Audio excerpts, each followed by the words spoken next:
Coming up on This Week in Law, Craigslist, you're welcome. Is an internet kill switch in our future? And can Elmer Fudd stay anonymous? Sheldon, Toplitt, Justin, Silverman, and Evan Brown join me to talk about all this and more next up on TWiL. Netcasts you love. From people you trust. This is TWiT. Bandwidth for This Week in Law is provided by Cachefly at CACHEFLY.com. This is TWiL, This Week in Law with Denise Howell, episode 77. We're hunting Wabbits. This Week in Law is brought to you by Hover.com. Hover is domain name registration and management that's simple. For 10% off your new domain, go to TWiL.hover.com. And by Squarespace.com, the fast and easy way to publish a high-quality website or blog. For a free trial and 10% off your new account, go to squarespace.com/TWiL.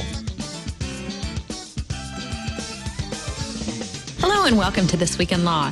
I'm Denise Howell, and today on TWiL, we've got a student, a professor, and two lawyers joining us. So I'm really excited about this. Our student is Justin Silverman. He is at Suffolk University Law School and writes the Suffolk Media Law newsletter, which is just fantastic. Has more stories than we could ever cover in TWiL unless we just took over the Twit stream for the entire day. Maybe we'll do that someday. But we would need Justin to do it because he is the man with all the stories. Welcome to the show, Justin. Thanks, Denise. Thanks for having me on. I appreciate it. Look forward to it. It's a pleasure. How do you find time to do all that with your classwork, et cetera? I bet your professors classwork and a full-time job. I don't sleep is really the short answer. Lots and lots of Jolt Cola, I see. Absolutely. Yes. All right. Well, on the professorial end, we have Sheldon Toplitt from down the road from Justin, also in Boston, over there at Boston University. Hello, Sheldon. Good afternoon, Denise. Sheldon teaches media law and journalism at BU and is often featured in Justin's newsletter. So we're thrilled also to have you with us, Sheldon. Are you teaching both courses this year? Yes, I am. And I actually also teach at a First Amendment course at Emerson. Great. Well, hopefully we have stories that will touch on all your areas of expertise today. And with us too, fresh from his stint guesting on CNN last weekend, is Evan Brown from Chicago. Hello, Evan. Hey, how's it going? Good to see ya. Happy Friday. Good to see you too. And I want to jump right in. I'm going to follow my own advice, drink my own Kool-Aid, eat my own dog food, and lead with porn for the day. Yay! Right on. We finally never go wrong out. with that. I know, we've never actually done it. So let's jump back into that Craigslist story that you chatted about on CNN last weekend, Evan. And let's just, tell Craigslist that they're welcome for taking our advice on the last TWiL when we mused about why they didn't just take the adult services section down, given the flack they're taking for it. They did, but they did so in a rather strident and statement-making sort of way. Evan, why don't you tell us what's been going on and what's the latest? Well, of course, this has been going on for quite some time. The attorneys general across the country have been expressing their discontent with Craigslist, maintaining what it used to be called the erotic services section, then since 2009 called the adult services section. And, there's actually been some litigation over this here in Chicago. The sheriff of Cook County filed a civil lawsuit, which is a kind of a unique thing for a sheriff to do, filing a civil lawsuit for nuisance, and that was dismissed by the district court here in Chicago. And of course, there is some litigation going on in South Carolina over this, where Craigslist is trying to preempt some of the stuff going on with these grumblings. So this is a story and a controversy that's been developing for the better part of a couple years, if not longer. And Craigslist last weekend, within hours after our show, which leads us to think clearly that it was as a result of our show, right?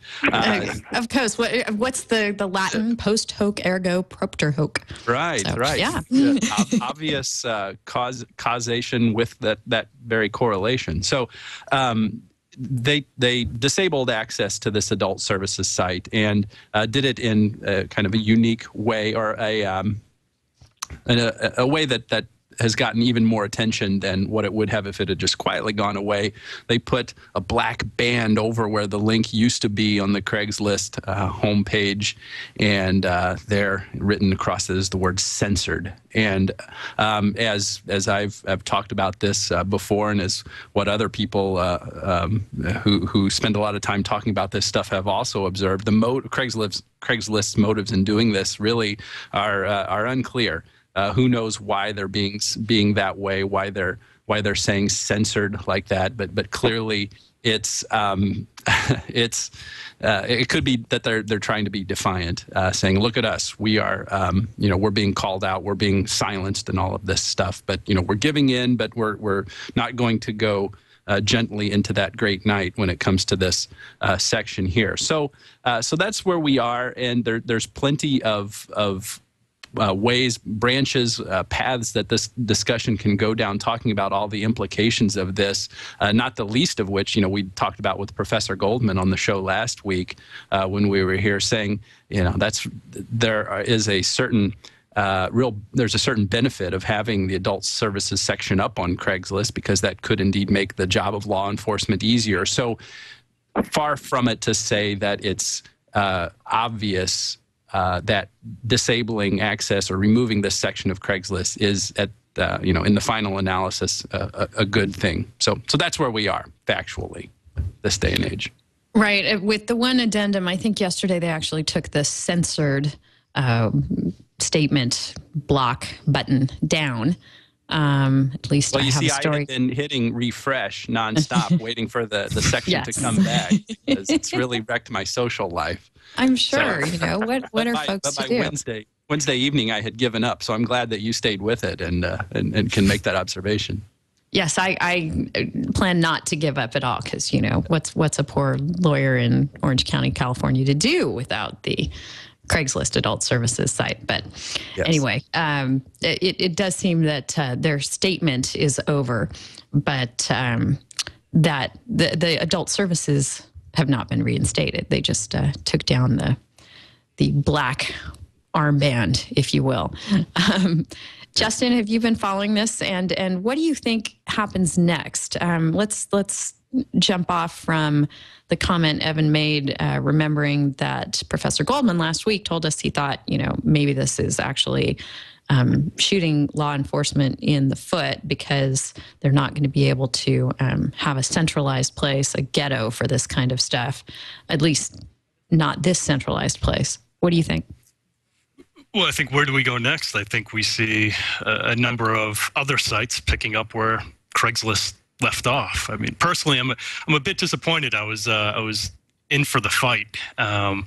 Involved in these listings were protected speech, and it really doesn't sit well with me that attorneys general can pressure a website like Craigslist to take down these listings when much of that speech was protected. Craigslist seemed to be doing everything it could within its power to weed out those listings that did facilitate illegal activity. So I got to say I'm pretty disappointed. But where do we go from here? I mean, I think you're going to see very similar listings on other sites. In fact, I think we already do. I think Gawker has one service that is similar, Backpage.com, I believe. I read. I haven't visited, but I think that's a similar listing as well. You're going to see people pick up where Craigslist left off. So as far as a law enforcement perspective, I mean, it's disappointing in that I feel like they just stomped out hundreds or thousands of leads that they could have used for their own benefit, and Craigslist could have been involved and been this great advocate for the cause. But those leads are going to pop up elsewhere.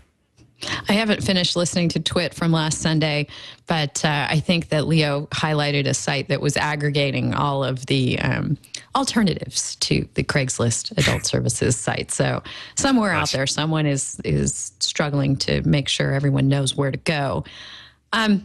Sheldon, reflecting on your knowledge and experience with the First Amendment, I late added to our discussion points a long essay over at EFF by Matt Zimmerman about why this is protected speech, or this section that has been taken down is protected speech, and why this truly is censorship. Then, what are your thoughts on those lines?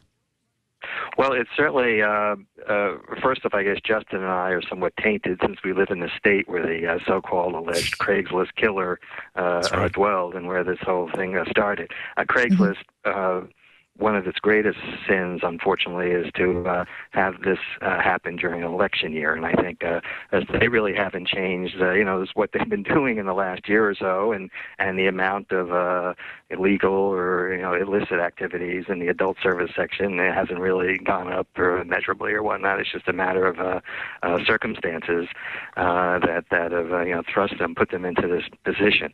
But I think I would agree with Justin that it's commercial. Commercial speech maybe not as it's more subject to regulation than so-called pure speech, newspaper copy. But it's nonetheless there has to be a legitimate state interest in why they're doing it, and they can't throw out the baby with the bathwater, and I think that's what they're doing here. And the real danger, and I hope this doesn't happen, is that it spawns a further attempt maybe to go take a look at Section 230 of the Communication Decency Act. It's this shield that is protected internet service providers and whatnot, and say you're not to be treated as a publisher or speaker.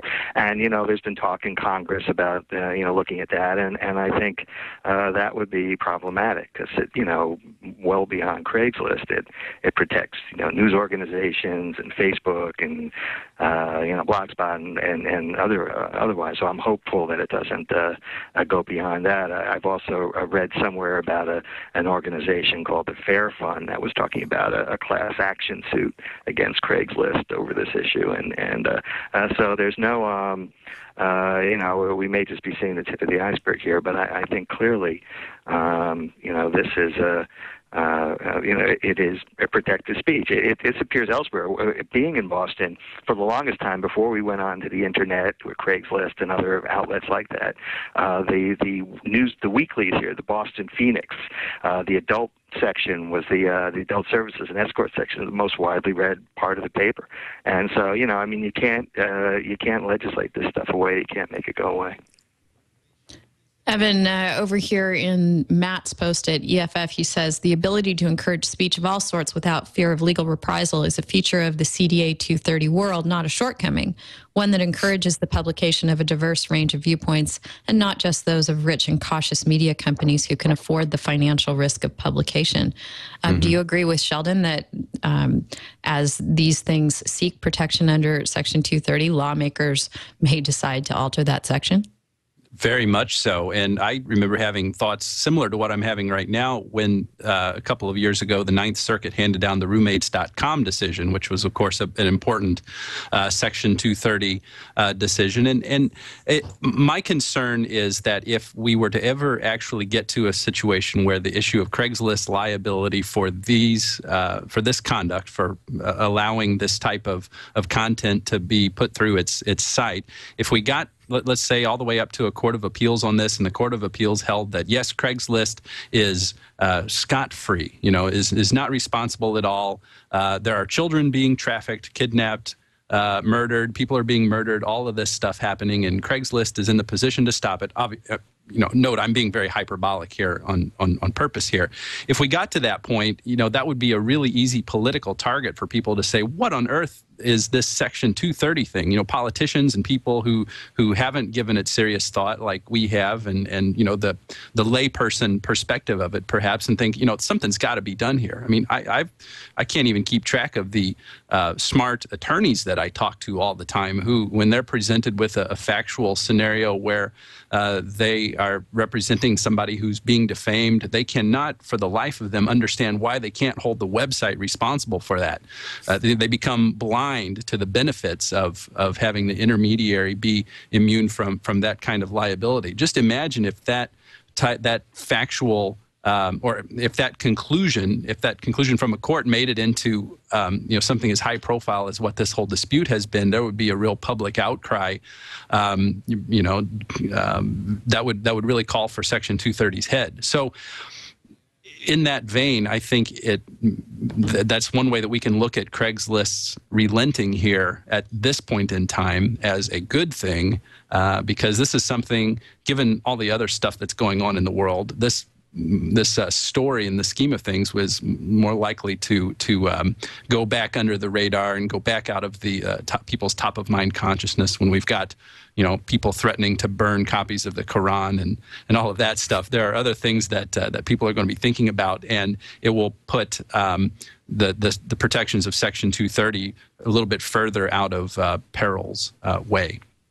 It's never been that popular a section anyway, Jerry. You know, the Drudge, AOL, Blumenthal case. You know, the judge in that case was had all kinds of problems with not being able to hold AOL's feet to the fire, but said, well, you know, that's what Congress said. You know, and he had trouble with it. And of course, you know, people who are familiar with the AOL Zarin case are outraged that this guy who was a subject of a really cruel hoax, a prank, you know, had no recourse against AOL. So you know, it's been one of those things. It's never been all that popular in the first place. So I agree with Evan. You know, things could get out of hand.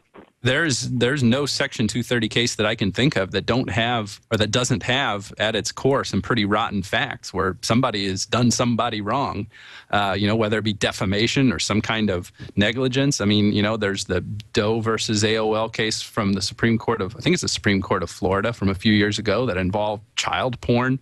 Right. You know, so it's rotten. You know, discrimination, the roommates.com case, the Craigslist case here in the Seventh Circuit about discrimination. You know, these are all rotten things. And, you know, when we stop and think about it, you know, maybe it is remarkable that it has held up this long, but I think we should thank our lucky stars for it, because I am convinced that it's really been instrumental in the development of the infrastructure of the web, making people feel comfortable in making these kinds of investments in that. Well, Professor Goldman was quite comfortable that Craigslist could invoke Section 230, and we've been sort of taking that for granted. But doesn't the section specifically carve out a number of things, including intellectual property and criminal activity? Or is it only federal criminal activity? Why does this apply here? I think it's just federal criminal activity, and then there is an exception for intellectual property infringement. And there's actually, you know, I didn't study up on this particular issue. I hope some other folks on the call can help me out with this. But there seems to have been some different courts have said different things, whether that refers to state intellectual property laws, like, you know, right of publicity, or whether it has to be, because I think wasn't that one of the Perfect 10 cases addressed that issue maybe back in 2007, and so. I think it just says that Section 230E, I think, is where that exception is for intellectual property. It just says intellectual property, and some courts have said that means federal claims for federal intellectual property. But I think it's pretty clear. We ought to look that up about being an exception for federal criminal prosecution. So my thought has been, if there were some kind of federal cause of action that one could make against Craigslist, then there might be a problem here. And it led me to think, what kind of federal cause of action could there be? And I can't really think of anything right away. But do you remember from law school talking about, this was an act that was repealed, the Mann Act? Do any of you remember that from law? Absolutely, sure. Well, it was something about you couldn't take... I was always taking minors across state lines, so yes, that was nice. Oh, right. But did it even apply to this is, again, I should have studied up on this before bringing it up, but I know it was ruled unconstitutional, like on the grounds of vagueness, because I think, for one, it applied only taking women across state lines. That's right. And I think it was real vague, like saying just for whatever immoral purpose or something like that. So I don't think there's anything like that anymore to trump up a federal cause of action for what Craigslist is doing. But while you guys are talking, I'll look up Section 230 about this, get the particular language of this exception here. Right. Sheldon, can you shed any light for us? Or are you more up on the particular exceptions than we are? Well, I think he's doing a really good job. Justin is probably the guy to talk about this. Yeah, Justin?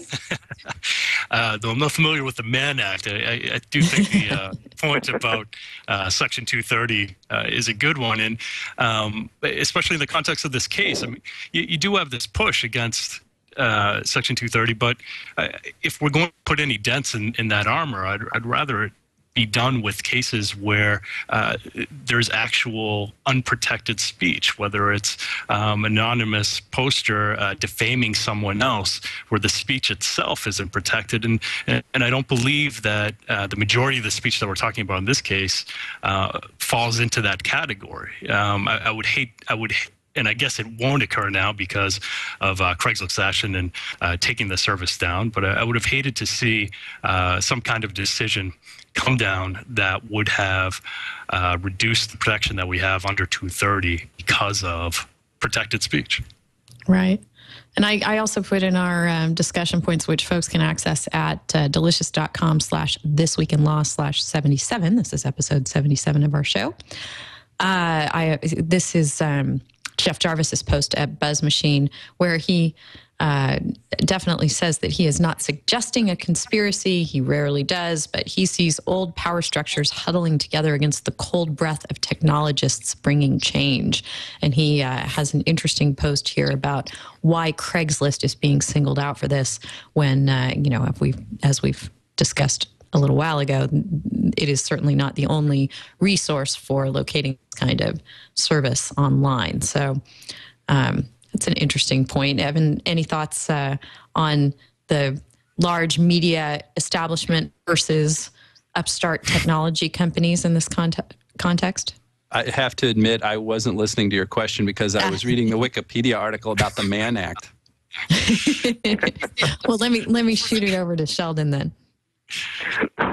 Well, I think now specifically what the concept that this is a traditional media striking at the new media, or the government going after or a backlash against just a big player like Craigslist. Which I want to make sure I got specifically which point it is that. Yeah, no, I think the point here is that he points out the New York Times article that sort of belittled Craigslist's posting of the word censorship and calling it a stunt or a ploy without ever really pointing out that it has a dog in this hunt too, right? I mean, Craigslist as the complete dominating force in classified ads nationally and internationally today, is undercutting on a routine basis the New York Times revenue stream and business model. Absolutely. And so, he's not suggesting that the New York Times or the government is seeking to topple them. I think he's pointing out an interesting dichotomy here. And from your media background, I wonder how you think that plays out. Oh, well, there's no question. I mean, that just in terms of, I blog about this all the time, that the traditional print media has lost, besides circulation, it's lost all its ad revenue to sites like Craigslist and to the monster as far as the job listings that used to be so important to newspapers' classified sections or real estate listings, automobile listings. All of them have gone to specialized online sites, and at the same time as these traditional print outlets have set up their online editions, they're still struggling as finding ways to generate advertising lineage online. So I'm sure it's there's no love lost there, but whether it's some grand conspiracy, I don't know if I'd go that far. Right. Evan, anything you want to share with us about the Mann Act before we move on to something else? Yeah, it's this would have been spot on. This has been the way to get Craigslist if it hadn't been ruled unconstitutional.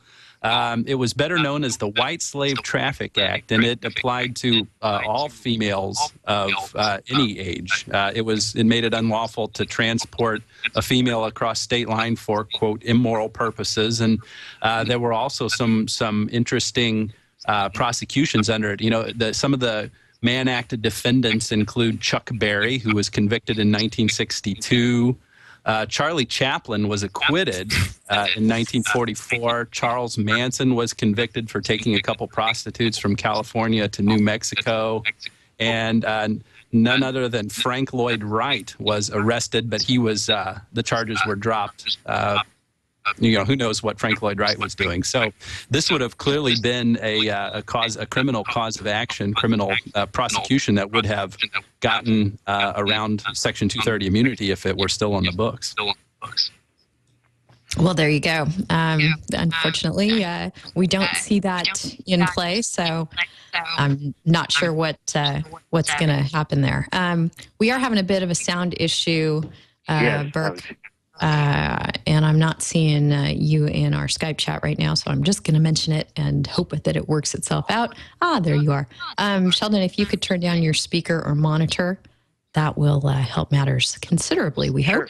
Sure. Okay. Absolutely. Great. Thanks very much. So let's see. Where was I going with this? Well, let's move on to... I think that a good number of the folks using the adult services ads on Craigslist were appreciative of the ability to do so anonymously. And we've seen a lot of courts more and more trending toward revealing the identity of anonymous speakers online. Evan, you had a post about the Quickstar case, and I think we talked about it maybe 1 or 2 episodes ago.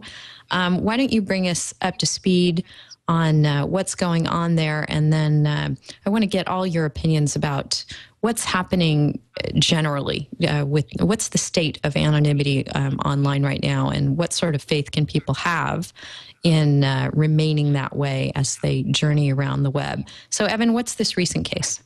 Well, this one, as you said, came from the Ninth Circuit, and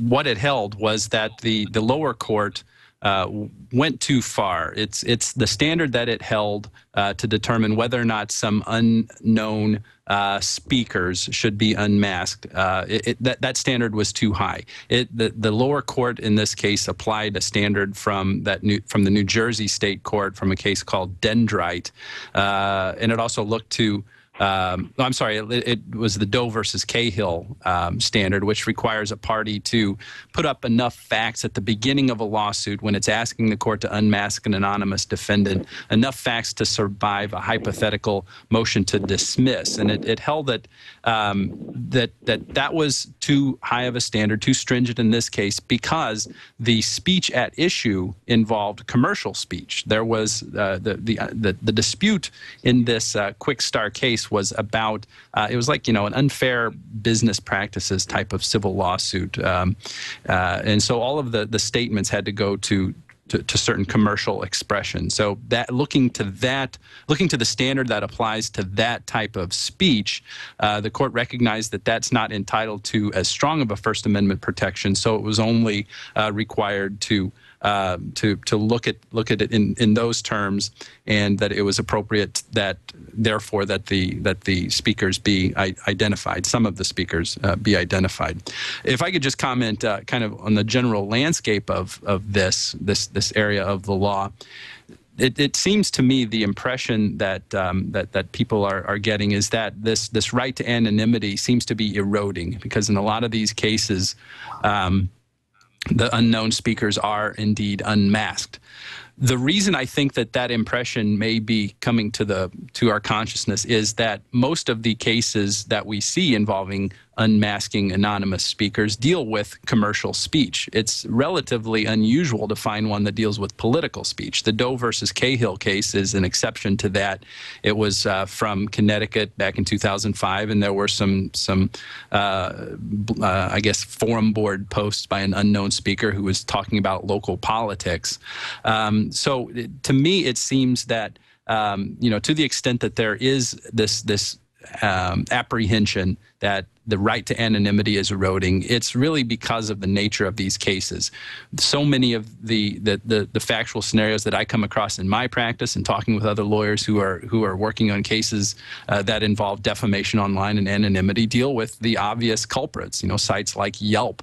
That's always seeming to be coming up, and incidentally, they got a pretty big victory recently on Section 230 grounds, kind of tying it back to what we were talking about earlier. So no doubt this is a very important issue because of the constitutional interests that are at stake here. There's clearly a First Amendment right to speak anonymously, but that First Amendment right is not immutable, and it's not subject to very important limitations, most notably in situations that we often see where the complaint of speech is defamation. Sheldon, I want to ask you a few questions about this, but I want to make sure that if you are listening to the live stream of the show, you have that turned down, or just turn it off. I'm not listening to it. Okay, and are you on a speakerphone? No, I have it right up to my ear. That's strange, because we're getting an echo only when you're on, but hopefully we can sort that out after the fact. But here I want to get into these anonymity problems. Maybe what we'll do is call you back, and that could fix your audio. Absolutely. I'll sit right by the phone. Okay, we'll do that. And in the meantime, I'll ask Justin. There've been a number of cases on this issue about whether it's important to protect people's anonymity or important for safety, security, and accountability reasons not to. And a number of media organizations seem to be... there we go. Okay. Still hearing the echo. Yeah, it doesn't sound like me, though. I mean, I don't know. 'Cause I hear it when I'm not saying anything. But now it's actually gone. I don't hear it. So maybe we willed it away. Okay. Well, we'll just see how it goes. But setting up this question, we've had a bunch of cases kind of all over the map on this. Some have found that it's important to preserve people's anonymity. Some have found that it's important to, in certain circumstances for security or accountability kind of reasons, to make the anonymity go away. And a bunch of media organizations are making changes. Marbent in the chat room points out that the Canadian Broadcasting Corporation, the CBC, is changing its policy about whether people can comment anonymously. So the Buffalo News actually was the only newspaper that Warren Buffett owns. They no longer allow anonymous comments to stories in their online edition. So yeah, there've been a lot of policy changes by the media, stuff happening outside the courtroom as well as inside. Right. So do you think that affects what happens inside the courtroom as these cases continue to come down on both sides? Well, I'm not sure that I think it's I don't know if it's laziness. I'm not quite sure why it is that the traditional newspapers, are changing their policies. I really don't see it as, they think it's it's almost like a housekeeping thing in a way. I mean, they feel like, well, they have to have people, paying attention to what's coming in. But it's really no different than the letters to the editor that used to come in snail mail. You get something, if it's offensive, you don't run it, and then likewise these comments, anonymous comments, you remove them right away. And I mean, I don't think it's really not that big a deal. I think it's an overreaction by the media.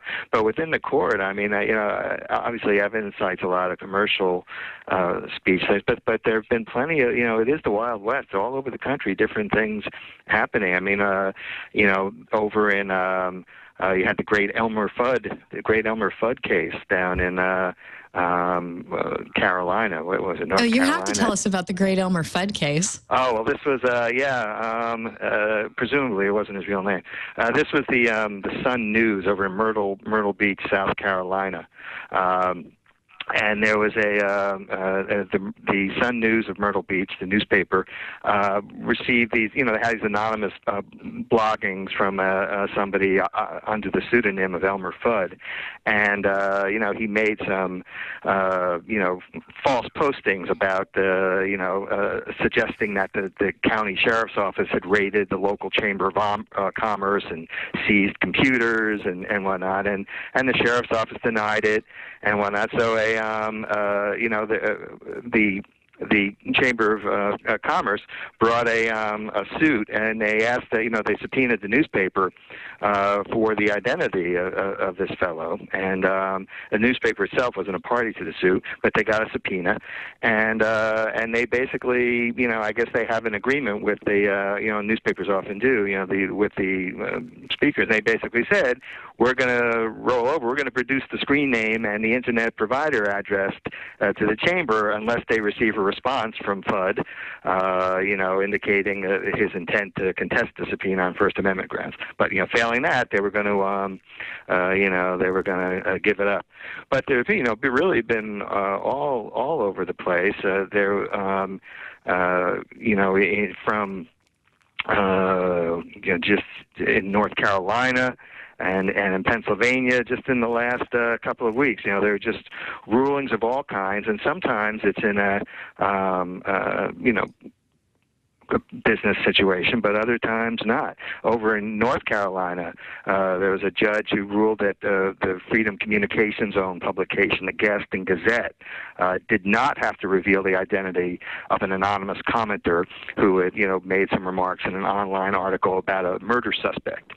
And over in Ireland, the Ireland High Court just last month has allowed the Irish Red Cross to go after, to track down an anonymous blogger. And so, it's sometimes they say yes, sometimes they say no. It really is hard to know what the basis is. There have been plenty of things down in Evans' neck of the woods. There was the Alton Telegraph tried to invoke the state shield law to withhold the identities of anonymous bloggers on their website, and that didn't fly.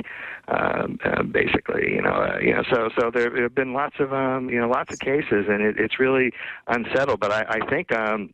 We are moving further away from the Supreme Court case, but I think it was the McIntyre case, if I'm not mistaken.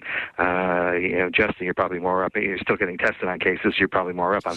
But the McIntyre case, I think, was 1995, and that was one that, basically upheld the importance of, the right to retain your anonymity under the First Amendment. It was a political, brochure case or something of that sort, as I remember.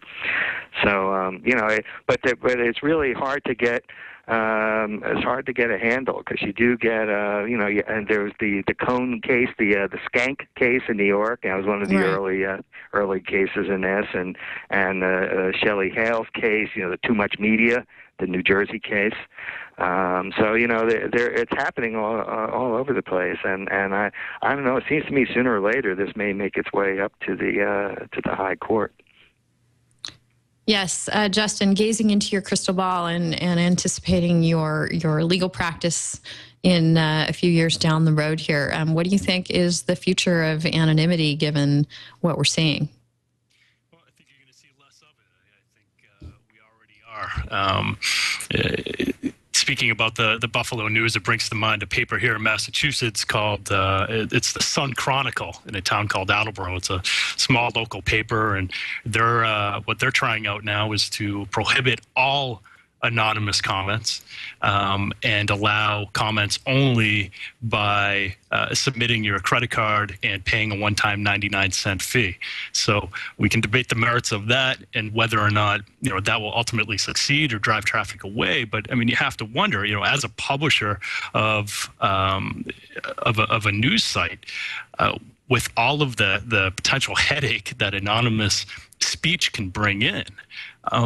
Why would you bother? Why would you go through all of that hassle? And from a practical perspective, I think that's a question that many are probably asking. Personally, I think it's troubling because anonymity is a right that we all have. It's an important one. It's one that should be protected. It's one that is protected. And I think if I could look into my crystal ball and keep my fingers crossed for anything to occur, I would hope that through these decisions, there would develop far more consistency as far as which test should be applied when. I think that would go a long way in solving a lot of the problems that we're dealing with right now. Yeah, that's a real challenge, for that consistency, because oftentimes the various states will have different pleading standards, and for example, Illinois, is a fact pleading jurisdiction, so you've got to come to court with a lot of detailed facts just to survive any old motion to dismiss, not even getting into the grounds of some kind of motion to quash a subpoena or whatever based on a lack of particularity of evidence. Whereas in federal court, you've just got the notice pleading, and you can be much more general, much more, vague about the allegations. So I certainly agree with you, Justin, that there needs to be some standardization, and our real challenge is figuring out how to articulate that standard across our great land so that it has meaning no matter what court you're in, no matter what kind of cause of action you're actually dealing with. Absolutely. So after the break, which I'm going to take here right now, I want to get into the question of whether we're all about to put our internet access in the hands of the government, which can switch it on and off at will, as some people are beginning to pass around. And I've gotten several agitated email along these lines. But in the meantime, I'd like to thank our friends at Hover.com. This episode of TWiL is brought to you by Hover.com. And Hover is all about making domain registration and service simple. Over the years, domain registration sites have become more and more complicated, and I put this through to the test this morning. I have a bunch of sites, as I imagine a lot of people do these days, with GoDaddy. And, they barrage you with pages and pages of offers and services. And, it's just never been a pleasant experience to manage domains there, but they have a lot of presence, and it's somewhere where you might have some domains. Well, because Hover's a sponsor of the show, and I've been using their services in other ways, I wanted to go through the process of finally transferring a domain from GoDaddy to Hover. And I did it this morning in about 10 minutes using Hover's wonderful customer service, which they have a new no-hold policy for customer service calls Monday through Friday, 9 a.m. to 8 p.m. Eastern. And let me tell you how this went. I rang up Hover. There were a few rings, and then a human being picked up. There was no phone tree. There was no, if you're calling about this, press 1. I got a human, and I was able to explain to him. It was Alistair. Thank you so much, Alistair, for your help. I was able to explain to him that I was trying to transfer a domain, and I didn't know how to do it. And I was logged into my GoDaddy site, and I could not figure out how to get the site transferred over, how to get the transfer code that you need. They actually had a tutorial that was aimed at GoDaddy and said, if you're trying to transfer from GoDaddy, here's what you need to do. And they walked me through it step by step. So now I have my imetdenise.com domain transferred from GoDaddy to Hover, and it's a breeze to manage there.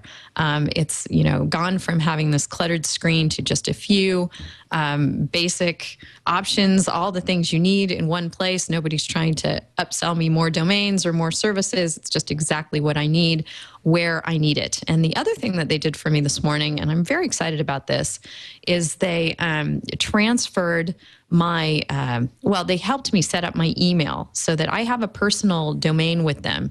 And it's, they have gone out and acquired a bunch of last name kind of domains. So I have denise.howell.net. And if you go to that spot, you will see over time, I've been accumulating a bunch of customized URLs. It provides a service for you that's like TinyURL or Is Good or any of the other shortening services. This one's not so much about shortening as it is about customization, but certainly, denise.howell.net/TWiL77, which is a shortcut for our discussion points today, is shorter than the longer URL you might be using. It's really nice to be able to customize your URL that way. And of course, there's a custom email that goes along with that. I can be denise@howell.net. Well, this morning, the other thing Alistair helped me with was making that email actually interface with my Gmail account. And you can do that a couple of really simple ways. You can do it either with POP3 or forwarding. Either way, all your Hover email and Gmail integrate seamlessly. You can send from either address. So rather than being dhowell@gmail.com, I can now be denise@howell.net. And it's just a much more polished and professional way to go. And Hover just makes it crystal clear and very easy and actually fun to use their site. So when you go to TWiL.hover.com, you'll get 10% off your new domain and the other services they offer. And I really encourage you to go check it out. It's a great service, and I'm thrilled that they're a sponsor of the show. So thank you, Hover, and we'll talk more about your services in the future. So let's talk here about this internet kill switch that has been rumored around the web lately. Now, all of this flows from the fact that there is some cybersecurity legislation that is pending. And apparently there has been a lot of, I would say hyperbole about what is being included, tagged onto this cybersecurity bill and what it might all mean. And the emails I've been getting have been warning me that, the administration's going to have the power. We're becoming a dictatorship kind of country when it comes to the government's abilities over the internet, and they can just switch things off. Have you guys been getting these, Evan? And what do you think the real story is here? It's critical to try to find the real importance of it because, yeah, right, that definitely is very Stalin-esque, to think that the president could shut off the internet. And it's just kind of silly saying it. So, it's important that we try to look at the important thing here and try to find what it is and leave it to, common sense or good sense to know that there is an importance in the fundamental issue of having some kind of regulation in place for there to be a backstop in the event that there is some kind of awful, very nefarious type of and I don't like using this word, but I'll just go ahead and use it because we all kind of at least have some notion of what it means, a cyber attack. I mean, that's a real kind of nebulous term there. So we shouldn't be so quick to just dismiss it because the notion is silly, an internet kill switch, but to look at it in a very concerted way and to kind of join in with the frustrations that the politicians here have in characterizing this as a kill switch, because not only is it technologically unfeasible, it's also rather silly and a bit scary as well to think of it in those terms. Right. Justin, have you been looking at the pending legislation at all? And do you think that these reports are somewhat exaggerated? Well, I'd like to first call out one of your IRC members who said he would like to kill switch the government. I thought that was kind of funny. But yeah, I mean, this ultimately, I guess this is an issue between how do you balance your national security interests with the freedoms we all have to conduct ourselves and our businesses online. And it's a balance that obviously needs to be made. And I don't want to downplay our national security interests with these reports of this this kill switch on the wall that the president can just flick whenever he wants. But there are some really, I think, large concerns with how that balance is struck. And I didn't read the entire bill. The entire bill was about 200 pages. But what I did glean from it and what I came away with was under Section 248, they outline a number of factors to be considered when this infrastructure is in place that can deal with these cyber attacks. What factors should be considered to initiate everything? And I mean, listen to some of these factors. we're talking about perceived threats, the potential extent of death or lack of safety, the potential impact on national security. I mean, my favorite is, quote, other risk-based security factors that the director of the program determines to be appropriate and necessary.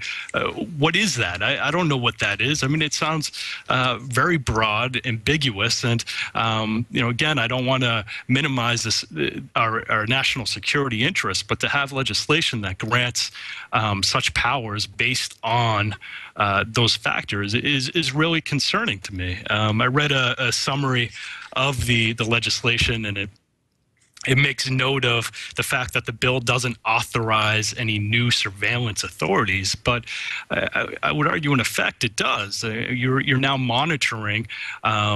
You're now monitoring our online infrastructure in a different way under these considerations, however they're to be interpreted, and you're allowing the government to intervene in ways that I don't think are very clearly defined.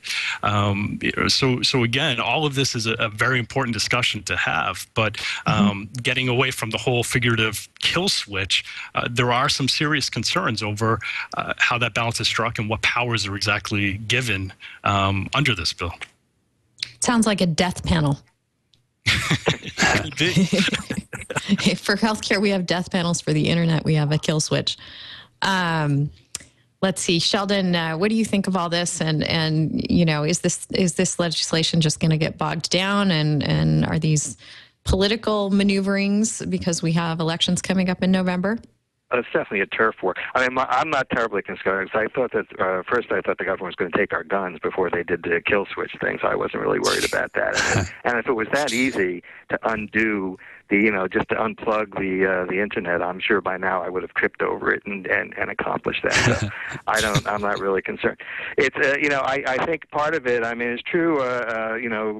There were sections. I think Section 18.4, if I remember, of it said that the president can may declare a cybersecurity emergency and order the limitation or shutdown of internet traffic to and from any compromised federal government or U.S.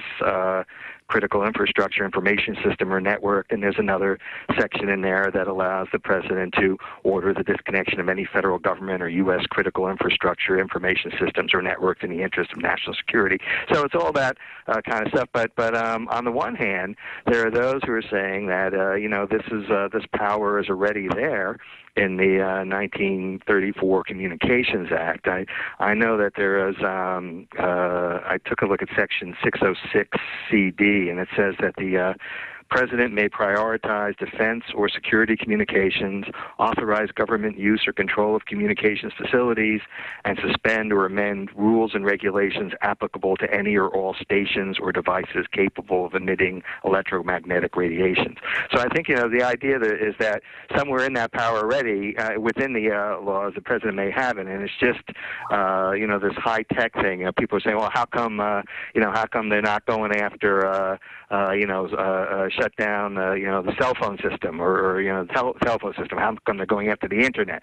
I mean, I think as a practical matter, as Evan said, the internet itself is probably, too big and unwieldy a thing to be able to shut down in any real way. I mean, even if you're just limiting it to federal connections. So, whether you can actually do this or not is one issue. But what I've seen mostly is played out as a turf war. There are some people saying that this should not be in the hands of the Homeland Security Office, that it should be in the intelligence community and the military, and others saying, well, you can't have it be in the White House. So I think it's really kind of pushing and shoving and finding out if it's possible, who's going to be able to do it. I think is what this is about. But it is again one of these August news stories. I think partly election season driven, and I don't think it's that serious. I think we have other problems far more severe. Well, I don't know if you guys remember back when Buzz launched, but a lot of people would have liked to have a kill switch for that one when it did. There was quite a bit of controversy about the way it came out and the way people's email contacts were linked up with the service and information that was shared that people did not want to have shared. There was a lawsuit that was brought about this, and it's been settled for the amount of $8.5 million. So I guess, as Tom Krazit writes over at CNET, that's the price of your mistake for privacy. It seems kind of cheap to me. What do you think, Evan? Well, I mean, if somebody wrote me a check for $8.5 million, I wouldn't just let it fly out the car window, being open. So cheap is a relative term. For Google, it's not that bad, I guess. But this one kind of caught me by surprise. I knew this litigation was going on. The fact that it settled so relatively quickly, even though buzz came out a while ago. I've lost track. It was early this year. Yeah, I kind of compartmentalize it with Wave, unfortunately, and so putting it in those rare notions of Google relative failures, I guess. So I think that Google was motivated by an incentive to keep this relatively quiet under the radar, and to just kind of make this go away before it had a chance to get worse, recognizing that its true privacy concerns extend much further than the contours of where Buzz was able to reach into. Google has much bigger privacy issues to deal with, much bigger privacy fish to fry, so to speak. With search and all the other things that might be coming down the pipe. So it just kind of like I just woke up one morning and saw that this had settled, and it's like, oh well, that's great. I bet we won't be hearing much more about it. Let's move on. I'm kind of surprised we know the number, because generally parties like to make their settlement dollars confidential. Sheldon, any thoughts about whether this is the tip of the iceberg as to other more substantial privacy claims against Google? Clearly, people are concerned, not just in the U.S., but globally, with the amount of data Google has about us and the way that it handles it from time to time. What do you think about this? Well, I think the reason why the settlement amount was made public was in part because what's being allocated, what the money is being applied for. And I mean, it's not like we're all having a big party now. I think it's going to some kind of if I remember, some kind of wider public education, or they're going to do. I mean, it's going to the money was going toward something that they wouldn't be embarrassed about it. It's going to like some internet privacy groups, I think, and some.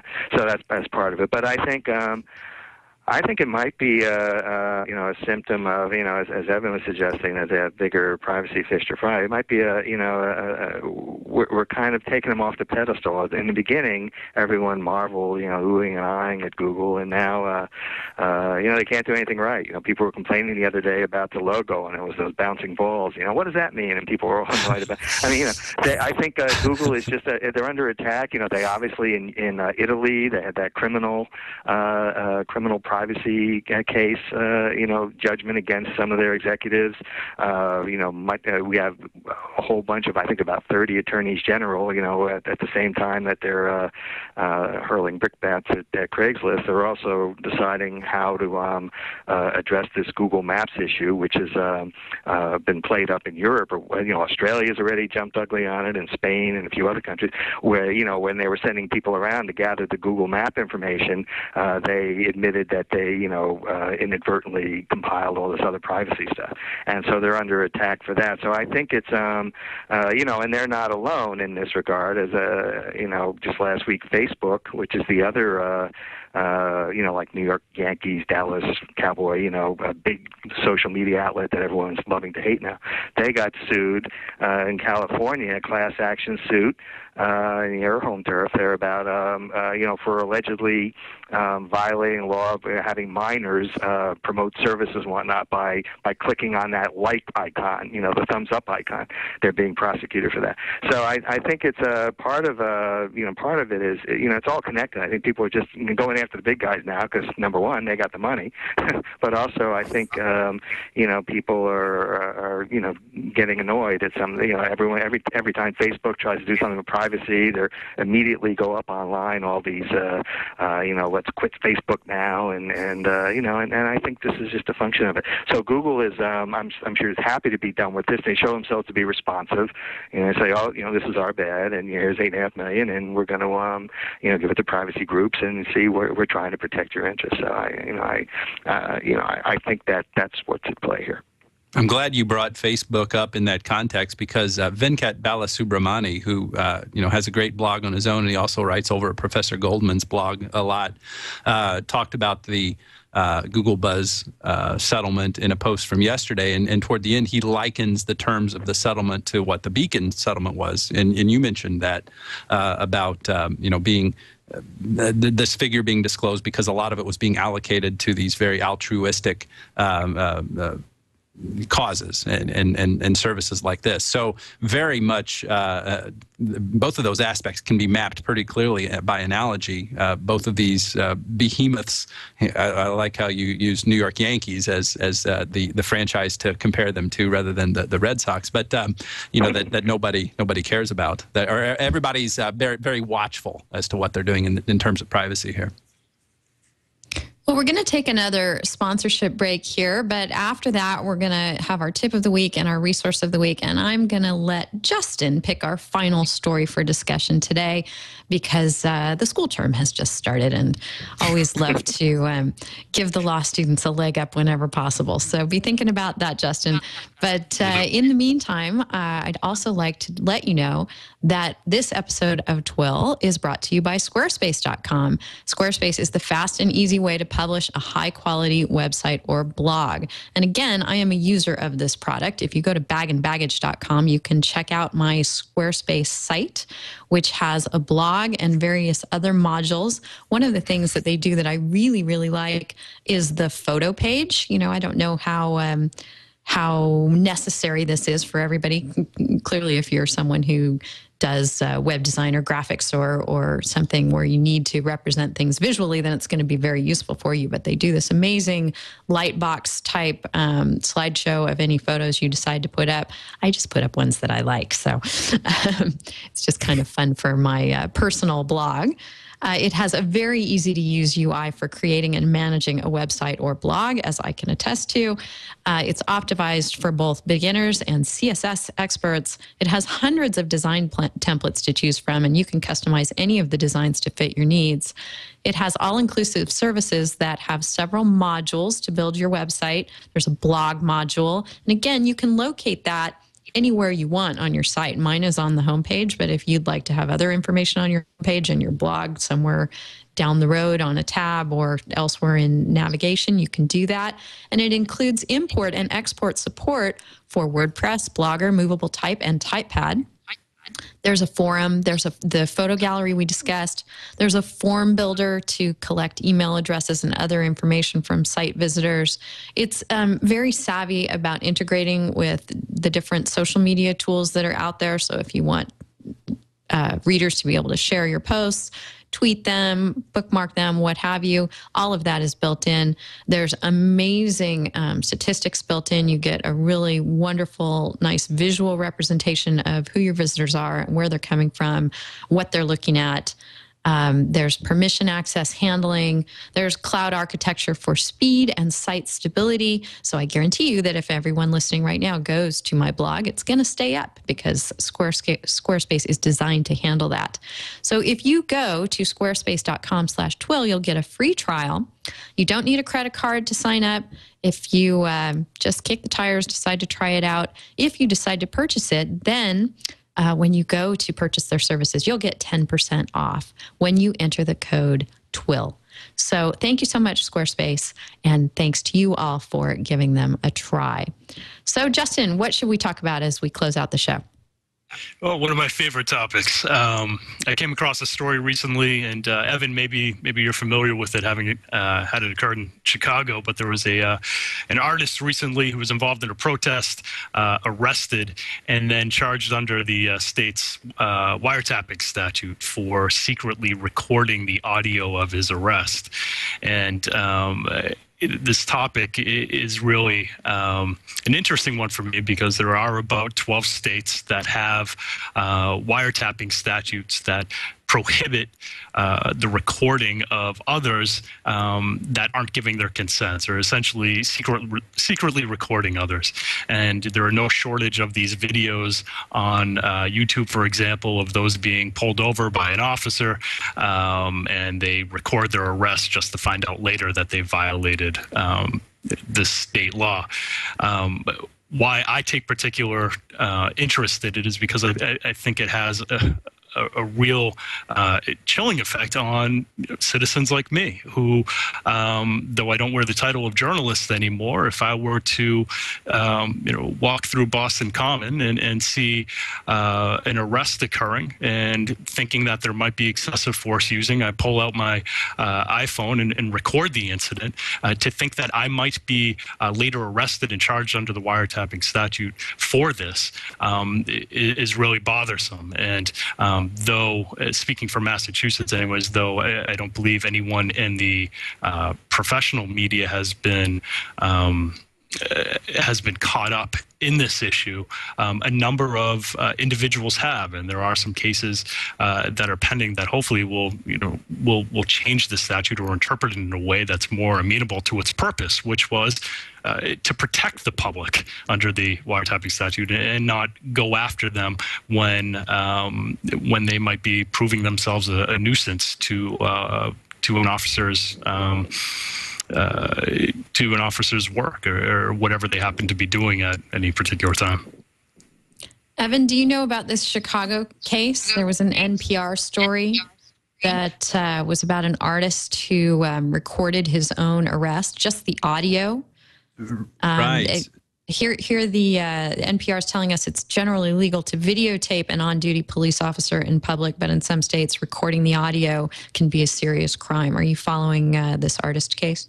Well, I'm aware of it. I've watched it. I mean, this guy who's being arrested and prosecuted is also a very good self-promoter. He blogs about it himself. If we're talking about the same thing here, so I don't know how much he's necessarily helping his own case.